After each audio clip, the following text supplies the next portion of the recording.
BJD ସାଂଗଠନିକ ବୈଠକରେ କର୍ମୀମାନଙ୍କୁ ଗୁରୁମନ୍ତ୍ର ଦେଲେ ବବି ଦାସ। ନିର୍ବାଚନ ପରେ ବିଜେଡିର ରାଜ୍ୟସ୍ତରୀୟ ଓ ଜିଲ୍ଲାସ୍ତରୀୟ ସାଂଗଠନିକ ସଦସ୍ୟ ଚୟନ ପରେ ପ୍ରଥମ କରି ରାଜ୍ୟ ଉପସଭାପତି ପ୍ରଣବ ପ୍ରକାଶ ଦାସ ରସୁଲପୁର ବ୍ଲକର 9 ପଞ୍ଚାୟତର ବିଜେଡି କର୍ମୀଙ୍କୁ ନେଇ ଟିକରପଡାଠାରେ ଏକ ସାଂଗଠନିକ ବୈଠକର ଆୟୋଜନ କରିଥିଲେ। ଆଗାମୀ ପଞ୍ଚାୟତ ନିର୍ବାଚନରେ ନିଜର ଶକ୍ତିକୁ ପ୍ରଦର୍ଶନ କରିବା ଓ ଦଳକୁ ଆଗକୁ ଆହୁରି ଶକ୍ତିଶାଳୀ କରିବା ପାଇଁ କର୍ମୀମାନଙ୍କୁ ଗୁରୁମନ୍ତ୍ର ଦେଇଥିଲେ। ଏଥିସହିତ କୋରେଇ ମାଟିର ସ୍ୱାଭିମାନକୁ ରକ୍ଷା କରିବା ସହିତ ଏକ ବିକଶିତ କୋରେଇ ଗଢି ତୋଳିବା ପାଇଁ ସଂକଳ୍ପ ନେବା ପାଇଁ କର୍ମୀମାନଙ୍କୁ ଆହ୍ୱାନ ଦେଇଥିଲେ। ରସୁଲପୁର ବ୍ଲକ ବିଜେଡି ସଭାପତି ତଥା ପହଙ୍ଗା ସରପଞ୍ଚଙ୍କ ପ୍ରତିନିଧି ବିଜୟ କୁମାର ଘଡାଇଙ୍କ ନେତୃତ୍ୱରେ ପ୍ରଶାନ୍ତ କୁମାର ପଣ୍ଡା, ପ୍ରତାପ ମହାନ୍ତି, ସଞ୍ଜୟ ପ୍ରଧାନଙ୍କ ସमेତ ହଜାର ହଜାର ବିଜେଡି କର୍ମୀ ଏହି କାର୍ଯ୍ୟକ୍ରମରେ ସାମିଲ ହୋଇଥିବା ଦେଖିବାକୁ ମିଳିଥିଲା। आज तो सांगठनिक बैठक बाबद अधिक किसी कहबी नहीं। आमर तो विजु जनता दल बहु पुराना दल आंचलिक दल हिसाब से बर्तमान आमर नेता आमर विजु जनता दल उपसभापति श्रीयुक्त प्रणव प्रकाश दास आज ये 9 पंचायत कोरेई निर्वाचन मंडल अंतर्गत ये 9टी पंचायत जाऊँगी रसुलपुर ब्लॉक तेणुक आज टिकरपड़ा ग्राम पंचायत को गोटे सांगठनिक बैठक भाई रखी से निजे उपस्थित थे।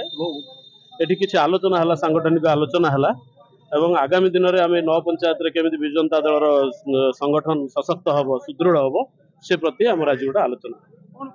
विजु जनता दल प्रथम सबुद बेले आम नेता श्री नवीन पट्टनायक कहते, प्रणव प्रकाश दास कहते, आम मैंने भी कहूँ विजु जनता दल सब सेवार विश्वास करे, अधिक किसी ना सेवा ही कर मूल लक्ष्य। विजु जनता दल मूल लक्ष्य है सेवा।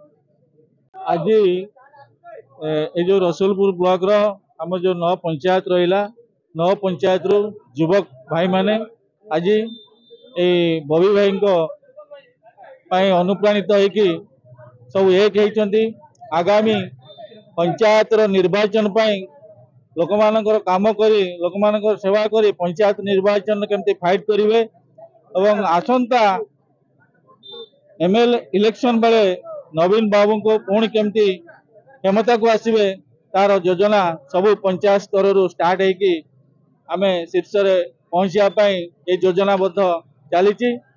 आम ये प्रत्येक पंचायत रे युवक बंधु मान को लेकिन जो विजु जनता दल सांगठनिक बैठक करा आमर जाजपुर ललाबू एवं प्रणव प्रकाश दास जे कि बब्बाई तांकर समस्त प्रकार सहयोग रहिबो जे कि इलेक्शन गोटे हारिबा जितबा बड़ इम्पोर्टाट कथा नुहे विरोध दल होगी रहिबा आर मजा नवा एवं सरकार को उचित रास्ता परिचालना करने आज आमे प्रत्येक क्षेत्र में बैठक करी युवक बंधु मान को अनुप्राणित करूँ।